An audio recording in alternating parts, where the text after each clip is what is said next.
Imagine a king, not just for a lifetime, but for millennia.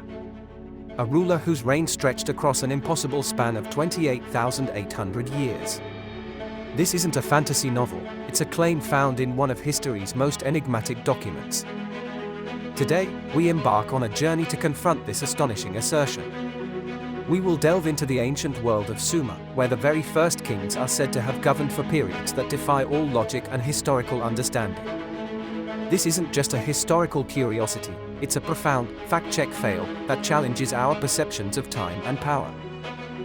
Our story begins with the Sumerian King List, a document that has captivated scholars and enthusiasts for decades. This remarkable artifact purports to chronicle the rulers of ancient Sumer, from the dawn of time to historical periods. It presents a lineage of kings, some of whom are recorded with reign lengths that are simply mind-boggling.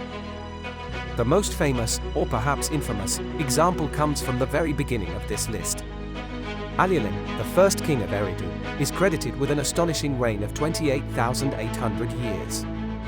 This incredible figure is not a typo or a mistranslation, it is explicitly stated within the ancient text itself. The primary source for this claim is the Weld-Blundell prism, a four-sided clay prism discovered in 1922. This artifact, now housed in the Ashmolean Museum, contains the most complete version of the Sumerian King List. It meticulously records the names of kings, their cities, and their seemingly impossible durations of rule. Alulim is listed as the inaugural monarch reigning from the city of Eridu. Eridu itself holds a special place in Sumerian cosmology and history. It was considered one of the oldest and most sacred cities in Mesopotamia, a place of profound mythological significance. According to Sumerian tradition, Eridu was the very first city founded after creation. It was mythologized as the place where kingship descended from heaven. This divine origin story imbued its rulers with immense prestige and legitimacy, setting the stage for the extraordinary claims of their longevity. To truly grasp the magnitude of Alulim's alleged reign, we must first understand the Sumerian numerical system. Unlike our decimal system, the Sumerians employed a base, 60 system, known as sexagesimal. This system influenced their mathematics, astronomy, and even their concept of time. In this sexagesimal system, a key unit of time was the SAR. One SAR was equivalent to 3,600 years. This unit was not arbitrary, it was a fundamental component of their sophisticated mathematical framework. When the Sumerian King List states that Alulim reigned for 8 SARs, the calculation becomes clear. 8 multiplied by 3,600 years precisely equals 28,800 years. This was not a random number, it was a deliberate and calculated figure within their own numerical framework. These colossal numbers were far from accidental errors or simple exaggerations. They served a crucial political and ideological purpose in ancient Sumerian society.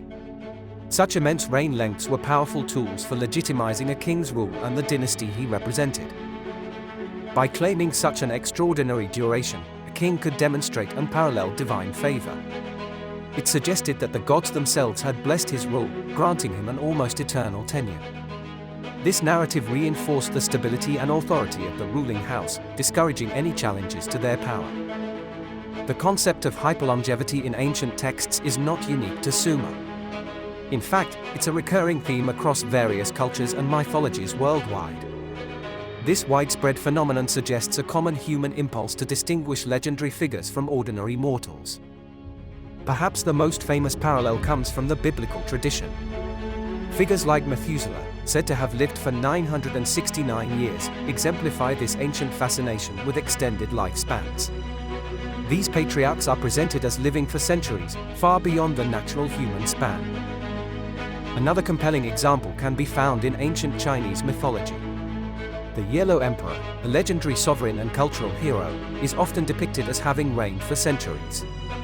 His long life symbolized wisdom, stability, and a golden age of governance. Across these diverse cultures, the use of extended lifespans served a similar purpose. It elevated these figures beyond the realm of ordinary human experience. It distinguished them as divinely chosen, exceptionally wise, or possessing supernatural qualities. These figures were not just kings or leaders, they were foundational beings, almost mythical in their endurance. Their longevity underscored their unique status and the profound impact they had on the nascent civilizations they governed. It was a way to imbue the past with a sense of grandeur and divine order. While the Sumerian King List presents these incredible claims, archaeological findings offer a starkly different picture. The hard evidence unearthed by archaeologists simply does not support the notion of a 28,800-year monarchy. The scientific methods of modern archaeology provide a grounded understanding of ancient history. Carbon dating, a cornerstone of archaeological chronology, provides no corroboration for such extended reigns. This method allows us to accurately date organic materials, revealing a much more realistic timeline for human settlement and political development. The data consistently points to a different reality.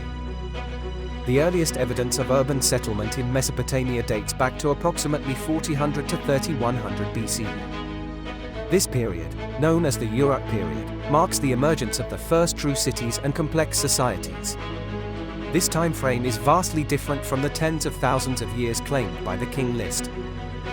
Archaeology offers a more empirical and verifiable understanding of the past. It relies on material culture, stratigraphy, and scientific dating techniques to reconstruct ancient societies. This scientific approach provides a crucial counterpoint to the mythological narratives found in ancient texts. Scholars, particularly Assyriologists, approach the Sumerian King List with a nuanced perspective. They do not interpret it as a literal historical document in the modern sense. Instead, they view it as a complex blend of historical memory, political propaganda, and mythological narrative. Many scholars interpret the King List as representing a symbolic golden age. The impossibly long reigns of the early kings signify a time of divine favor and perfect rule, a mythical past that served as an ideal for later, historically verifiable monarchs. It was a nostalgic look back at a supposed era of perfection. Furthermore, the list is often seen as a sophisticated, numerological game based on the base 60 system. The specific numbers chosen for the reigns were not arbitrary, they held symbolic significance within the Sumerian mathematical and cosmological framework. They were carefully constructed to convey a particular message. Ultimately, the King List functioned as a powerful tool for dynastic legitimacy. By connecting current rulers to a lineage of divinely appointed, long-reigning predecessors, it solidified their claim to power. It provided a historical and mythological foundation for their authority, making their rule seem inevitable and divinely ordained. Most Assyriologists consider the Sumerian King List to be a work of literature, rather than a literal historical record. It is a testament to the Sumerians' sophisticated understanding of history, myth, and political power. It tells us more about how they perceived their past than about the exact duration of their kings' lives. In the modern era, the extraordinary claims of the Sumerian King List have unfortunately fueled various misinterpretations. One common alternative theory, often found in popular culture, involves ancient aliens. Proponents suggest that these long reigns indicate non-human rulers or advanced technology. However, there is absolutely no archaeological or textual evidence to support such ancient alien theories. These interpretations often cherry-pick data and ignore the vast body of scholarly research. They fail to account for the cultural and historical context of the Sumerian texts. A more academically grounded alternative theory is the unit shift theory. This hypothesis suggests that ancient scribes might have confused or deliberately altered the units of time. For instance, a SAR, 3,600 years, might have originally been intended as a much smaller unit, such as a day or a month. If we apply the unit shift theory, specifically if SAR was mistakenly interpreted as day, Alulim's 8 SARs would translate to 28,800 days. This would equate to approximately 79 years. While still a long reign, 79 years is a far more plausible and humanly achievable lifespan for a ruler. This theory offers a rational explanation for the seemingly impossible numbers. So, did the first Sumerian king really reign for 28,800 years? The overwhelming evidence from archaeology and scholarly interpretation suggests this is highly improbable. The numbers are a product of a unique cultural context, not a literal historical record. Yet, the claim itself reveals something profound about the Sumerians. It shows us how they ingeniously wove together myth, mathematics, and political power to explain their world. The Sumerian King List is not a simple chronicle, it is a complex tapestry of belief, ambition, and a deep desire for order. It stands as a testament to humanity's enduring fascination with origins, power, and the very nature of time. The story of Alulim and his impossible reign continues to intrigue us, inviting us to look beyond the literal and understand the deeper meanings embedded in ancient texts. Question for you: if you could time travel to witness one ancient event, what would it be? Drop your answer below. Best comment gets featured next episode. Who built the first city? And Göbekli Tepe, world's oldest temple? Like what you saw?